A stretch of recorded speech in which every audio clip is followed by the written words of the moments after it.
دارالحکومت مظفرآباد میں جہاں میں کھڑا ہوں، یہ پل 1931 میں تعمیر ہوا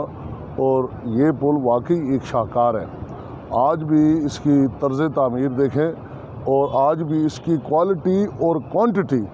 دونوں دیکھیں تو یہ اپنی مثال آپ ہے۔ اور یہ وہ پل ہے کہ جس پہ سری نگر، مظفرآباد، پورے آزاد کشمیر میں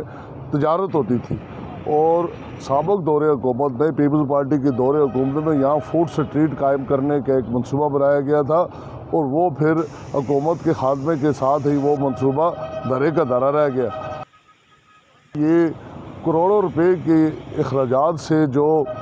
پل تعمیر کیا گیا ہے، اس کے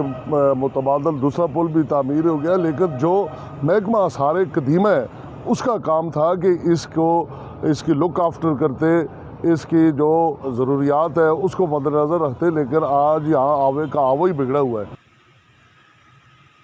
وزیر اعظم آزاد کشمیر عبدالقیوم نیازی صاحب کو ایک ٹاسک فورس تشکیل دے کر صرف یہ مظفرآباد کا نیلم برج نہیں، پورے آزاد کشمیر میں اس طرح کی جتنی بھی جو آثار قدیمہ میں آتے ہیں جن پہ بڑے اخراجات ہوئے، وہ ایک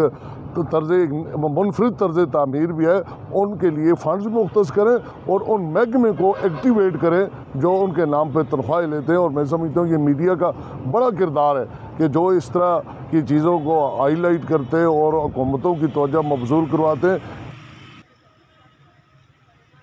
آج بھی اس پل پر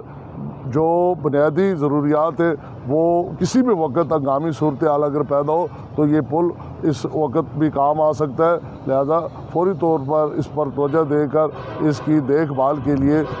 توجہ دی جانی چاہیے۔